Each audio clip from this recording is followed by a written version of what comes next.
नमस्कार, success point में आपका स्वागत है। कक्षा 10 विज्ञान का सेकंड चैप्टर अम्ल एवं क्षार कार्यपत्रक से देखेंगे, जो कि बोर्ड ने जारी किया है। तो इसमें से प्रश्न बैठने की पूरी उम्मीद है। पहला प्रश्न है, नींबू में कौन सा अम्ल पाया जाता है? तो पाया जाता है सिट्रिक अम्ल, टार्टिक अम्ल इमली में पाया जाता है, हाइड्रोक्लोरिक अम्ल हमारे अमाशय में पाया जाता है, लैक्टिक अम्ल जो खट्टे दूध में या दही में। ठीक है, अम्ल और क्षारक में अंतर। तो अम्ल में क्षारक में क्या अंतर है? तो इस प्रकार से टेबल बना के लिखेंगे। अम्ल स्वाद में खट्टे होते हैं, क्षार स्वाद में कड़वे होते हैं। अम्ल जलीय विलयन में H+ आयन देते हैं, क्षार जलीय विलयन में OH- आयन देते हैं। अम्ल का पीएच 7 से कम होता है, क्षार का पीएच 7 से अधिक होता है। तो इस प्रकार अम्ल नीले लिटमस को लाल कर देते हैं, जबकि क्षार लाल लिटमस को नीला कर देते हैं। नेक्स्ट है हमारे पाचन तंत्र के आमाशय में कौन सा अम्ल स्रावित होता है? कौन सा होता है भाई? HCl हाइड्रोक्लोरिक अम्ल। हाइड्रोनियम आयन का सूत्र लिखिए, तो H3O+, ये होता है हाइड्रोनियम आयन का सूत्र।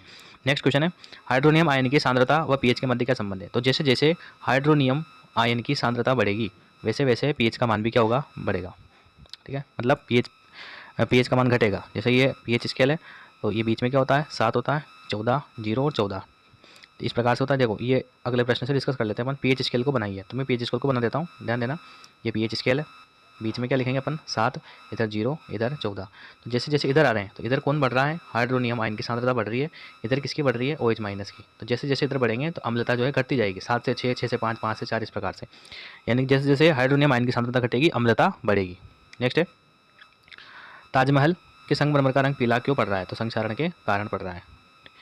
ठीक, यह अम्ल वर्षा के कारण भी पड़ता है। अम्लीय वर्षा क्यों होती है? तो अम्लीय वर्षा क्यों होती है भाई? वाहनों से जो निकलने वाला धुआं होता है, वो वातावरण में उपस्थित जल से क्रिया करके क्या बनाता है? अम्ल। और वही जो अम्ल है वर्षा के जल के रूप में पृथ्वी पर बरसता है ना। तो इससे क्या होती है? अम्लीय वर्षा होती है। और अम्लीय वर्षा किसे कहेंगे? जिसका पीएच 5.6 से क्या होता है? कम।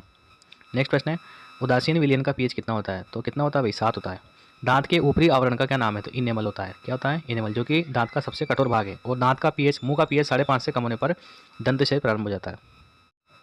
नेक्स्ट कार्यपत्रक है, क्षारक विलयन में उत्पन्न करता है। तो OH- आयन देता है क्षारक। क्षारक किसे कहते हैं? कोई एक उदाहरण दीजिए। क्षार किसे कहते हैं? वे स्वाद में कड़वे होते हैं और क्षार कहलाते हैं। उदाहरण क्या है? NaOH। या फिर एक ये भी ध्यान रखना, देखो क्षार और क्षारक में क्या फ़र्क है, ये भी ध्यान रखना।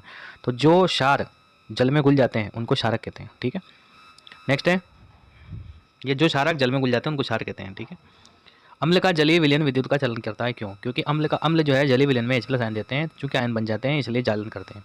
प्रबल अम्ल व दुर्बल अम्ल किसे कहते हैं? प्रबल अम्ल जिसमें अम्ल की मात्रा ज़्यादा, जल की मात्रा कम होती है, प्रबल अम्ल कहलाता है। और जिसमें अम्ल कम होता है, पानी ज़्यादा होता है, वो दुर्बल अम्ल कहलाते हैं। कुल मिला के अम्ल की सांद्रता अधिक होती है वो प्रबल अम्ल, जिसमें अम्ल की सांद्रता कम होती है वो दुर्बल अम्ल। ये 5वां मिलान कर लीजिएगा। प्रश्न नंबर 6, मधुमक्खी के काटने पर जलन वाले दर्द का अनुभव कौन से अम्ल के कारण? तो मधुमक्खी जो है कौन सा अम्ल स्रावित करती है भाई? मेथेनोइक अम्ल स्रावित करती है। तो मेथेनोइक अम्ल के कारण जलन का अनुभव होता है। बेकिंग सोडे का सूत्र क्या है? खाने का सोडा NaHCO3, ये सोडियम बाइकार्बोनेट, खाने का सोडा। दो प्रबल क्षारकों के नाम लिखे, तो एक तो है NaOH और एक है KOH, पोटेशियम हाइड्रोक्साइड। विरंजक चूर्ण का रासायनिक सूत्र लिखना है। तो विरंजक चूर्ण का सूत्र है CaOCl2। ये तो है विरंजक चूर्ण। उपयोग क्या है इसके? कपड़ों के विरंजन में, है ना, सूती वस्त्रों के विरंजन में, और प्रयोगशाला में अभिकर्मक के रूप में, जल के शुद्धिकरण में। कार्यपत्रक इस पाठ का, सांद्र अम्ल में जल मिलाने से मिश्रण बाहर आने का क्या कारण है? क्योंकि ये जो प्रक्रिया होती है ना अम्ल में जल मिलाने वाली, अत्यंत क्या होती है? उष्माक्षेपी होती है। तो अत्यधिक उष्मा क्रिएट होती है यहाँ पर, इसलिए मिश्रण उछलकर बाहर आने की संभावना होती है। दूध से दही जमने पर पीएच के मान में क्या परिवर्तन आएगा? तो जब दही जम जाएगा तो खट्टा हो जाएगा, खट्टा हो जाएगा तो क्या बढ़ेगी भाई? अम्लता बढ़ जाएगी, यानी कि पीएच कम हो जाएगा। क्लोर क्षार प्रक्रिया की व्याख्या कीजिए। तो क्लोर क्षार प्रक्रिया किसे कहते हैं? तो मैं अभिक्रिया लिखता हूँ, ध्यान दीजिएगा। NaCl लिया हमने, नमक लिया, प्लस इसमें जल मिलाया, तो अभिक्रिया जब होती है तो क्या बनता है? एक तो बनता है क्षार NaOH, प्लस एक गैस निकलती है Cl2 और एक गैस निकलती है H2। तो यानी कि चूंकि इस अभिक्रिया में एक तो बना क्षार और एक लिख ली क्लोरीन गैस, इसलिए इस अभिक्रिया को क्या बोलते हैं? क्लोर क्षार अभिक्रिया। तो यहाँ पर क्षार सोडियम हाइड्रोक्साइड का निर्माण हुआ है। नेक्स्ट, जल की स्थायी कठोरता को हटाने के लिए काम में आने वाले यौगिक का नाम लिखिए। तो कौन सा? धोने का सोडा Na2CO3 डॉट 10H2O। तो ये इसका सूत्र हो जाएगा। कॉपर सल्फेट का सूत्र क्या होता है? तो कॉपर सल्फेट का सूत्र होता है CuSO4 डॉट कितने H2O? 5H2O। इसको नीला तोता भी कहते हैं, ये कॉपर सल्फेट का सूत्र है। प्लास्टर ऑफ पेरिस की किसके साथ अभिक्रिया लिखनी है? जल के साथ में। तो लिखते हैं अपन, POP का सूत्र क्या होता है? CaSO4।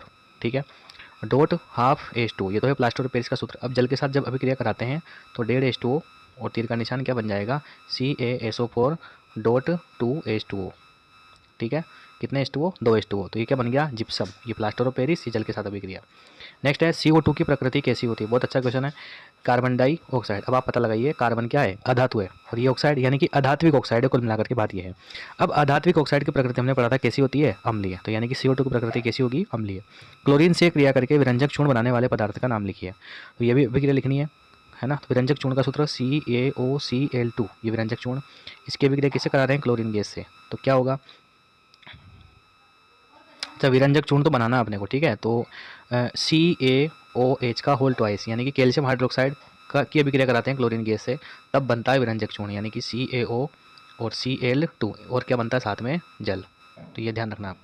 निम्नलिखित को सम्मिलित करना है, तो सिरका में कौन सा अम्ल, एसिटिक अम्ल, टमाटर में कौन सा ऑक्जेलिक अम्ल, चींटी के डंक में मैथनोइक अम्ल, और दही में कौन सा लैक्टिक अम्ल पाया जाता है। तो इस प्रकार से इस पाठ के जो वर्कबुक वाले प्रश्न थे हमने डिस्कस किया। आशा करता हूँ वीडियो को पसंद आया होगा। मिलते हैं नेक्स्ट में, धन्यवाद।